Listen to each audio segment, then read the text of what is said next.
Chapter 6, Drifting In and Out. When I woke up, I couldn't see at all. 2 patches covered my eyes, and that was okay because I didn't feel like opening them anyways. One felt very scratchy, like sand had been capaciously poured into it while I had been in surgery. Otherwise, I felt little irritation anywhere else, save for what seemed to be a strange paroxysm in my right thigh. When I tried to move my body, I heard metal hitting upon metal, and it perplexed me. Suddenly, the memory of Morgan came rushing back like a wave, and I had tears well up under my patches.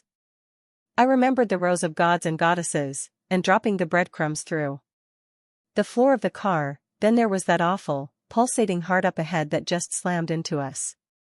And that's when something else slammed into me. I was too late in warning Morgan because I had been so lost in my own poetic vision. My talent, my art, killed Morgan.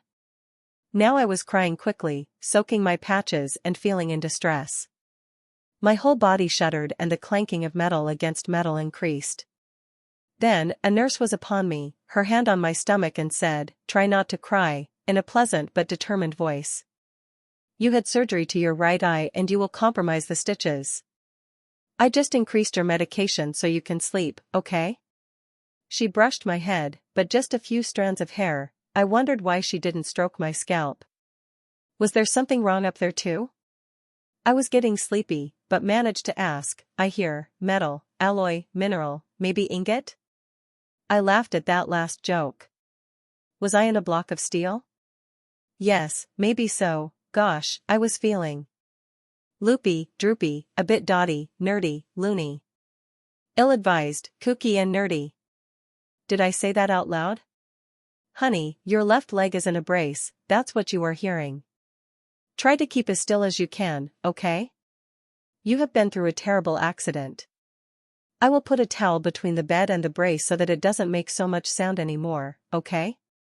Most assuredly, I groggily replied, beyond a doubt, by all means, that, my friend, shall be all very well. As I drifted away to some sort of exceptional place of rest despite all pain, I wondered if my right leg was okay.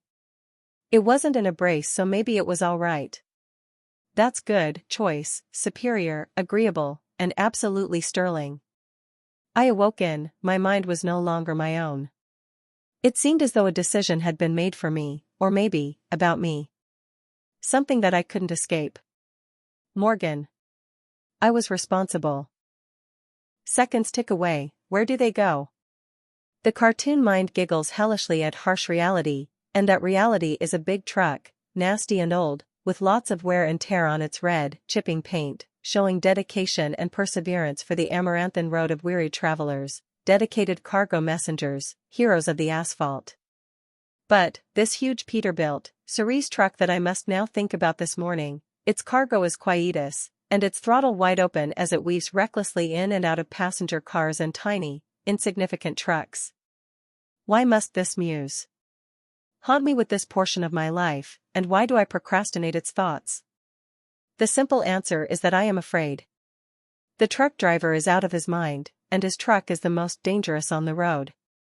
When I begin thinking seriously about this, I will spiral out of control and the scenes, oh my goddess, the awful scenes built on crushed and warlike adjectives will haunt me for the rest of my life.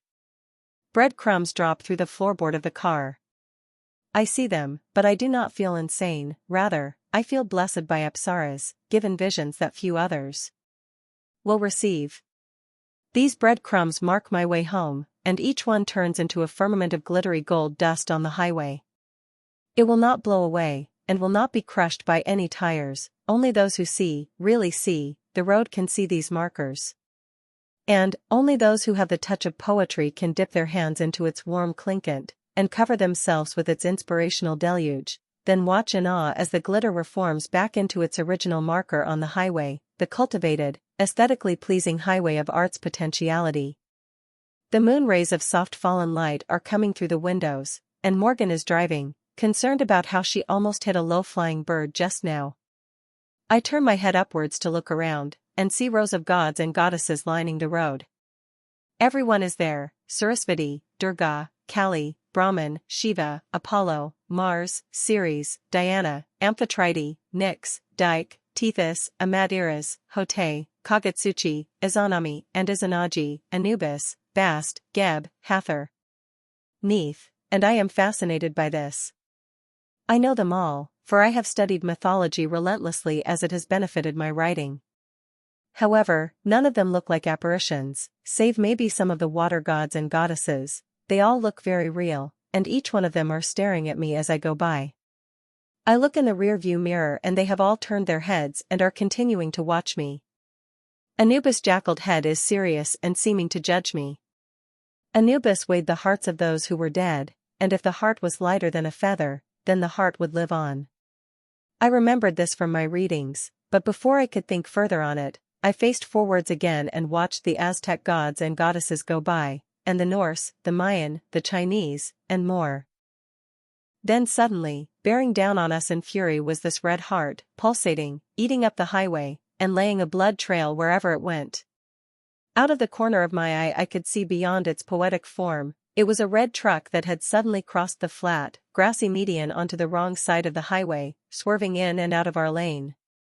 Morgan screamed and tried to turn, but there was no hope. We were swallowed by the heart. I didn't even have time to grab onto, or say goodbye to, Morgan, who was wearing her seatbelt. I, unrestrained, just went flying, and my memory was spotty from there. More tears started to come, but I did my best to restrain myself. I wanted to get well and have these patches removed, and the nurse had made it clear that I needed to refrain from crying. So, I went back to sleep, and as I drifted out for a while, I thought of one more strange thing. The muse kept repeating these words to me: the truth is best discovered by knowing. Illusion is not something that can be known.